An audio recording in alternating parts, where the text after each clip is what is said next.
In a quiet countryside town where fields stretched endlessly under a pale sunset, there stood an old barn that everyone in the community had long forgotten. Its wooden planks were weather-beaten, its roof sagged as though it carried decades of secrets, and vines had crawled up its sides like nature's attempt to erase it from memory. Locals said the barn hadn't been touched for years, not since the previous owner mysteriously disappeared one winter night. To most, it was just an abandoned shell, but to Officer Daniels and his trusted K9 partner Zeus, it was the center of a troubling investigation. Neighbors had reported strange lights flickering inside at night and low, eerie noises echoing across the fields, leaving many too afraid to walk past after dark. Daniels wasn't one to chase rumors, but Zeus, with his unmatched instincts, had already been restless ever since they drove past the place. Something about that barn called to him, and Daniels knew better than to ignore his partner's unease. The night they decided to check it out, the moonlight cast long shadows across the barn's path, making the grass sway like dark waves in a storm. Daniels tightened his grip on the flashlight, while Zeus's nose twitched in the air, picking up scents invisible to the human world. They pushed open the heavy barn door, its creak screaming into the silence of the night, and for a moment, dust danced in the thin beams of light. The place looked abandoned, filled only with broken tools, collapsed hay bales, and rusting equipment. Daniels almost scoffed, thinking it was nothing more than a wild goose chase, until Zeus growled low in his throat. That sound wasn't one he made unless danger lurked close. His body stiffened, his ears sharp, his tail rigid with alertness. Daniels swept his flashlight across the wooden floorboards, but nothing seemed unusual. Still, he knew from experience that if Zeus said something was there, then something was there, hidden and waiting to be found. Zeus moved cautiously, each paw pressing softly against the dusty ground, his head lowered as he sniffed with intensity.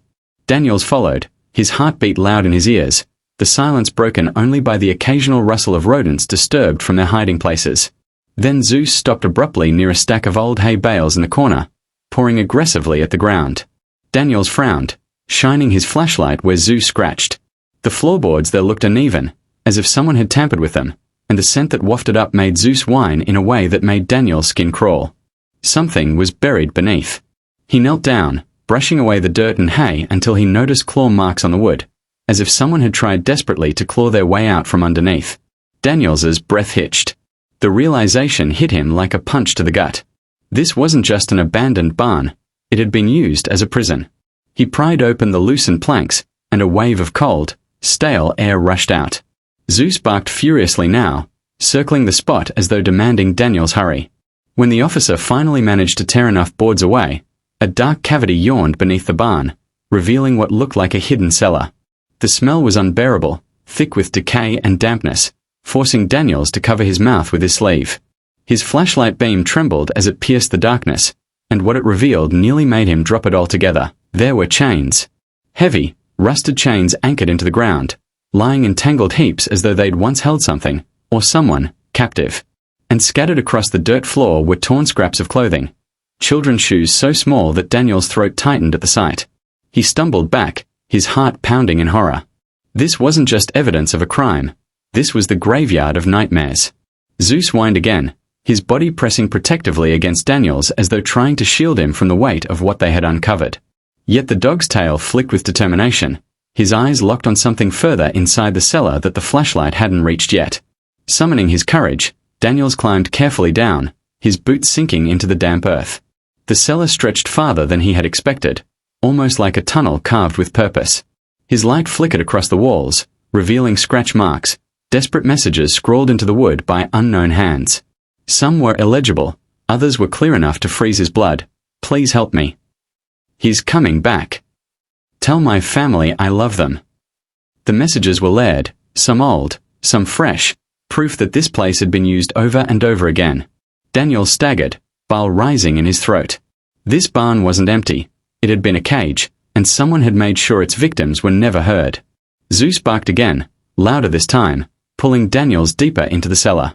His paws skidded on the dirt as he lunged toward a mound in the corner. At first glance, it looked like nothing more than piled earth and debris, but when Daniel's flashlight landed on it, his entire body went cold. A pale, skeletal hand protruded from the mound, half buried in soil. Daniels froze, unable to breathe, his mind racing with questions. How many victims were hidden here? How long had this horror been festering beneath their noses? Zeus whined, pawing at the dirt with frantic urgency, and Daniels dropped to his knees, helping him dig. The earth was damp and heavy, but together, man and dog unearthed what no one had dared imagine. As the mound gave way, more bones appeared, remnants of lives stolen, stories silenced too soon. But among the skeletal remains, Daniel spotted something else, something chillingly recent. A jacket, not yet decayed, its fabric torn but recognizable. It was the same jacket a missing teenager had been reported wearing just weeks ago. Daniel's hands trembled as he pulled it free, his heart breaking at the thought that they might be too late.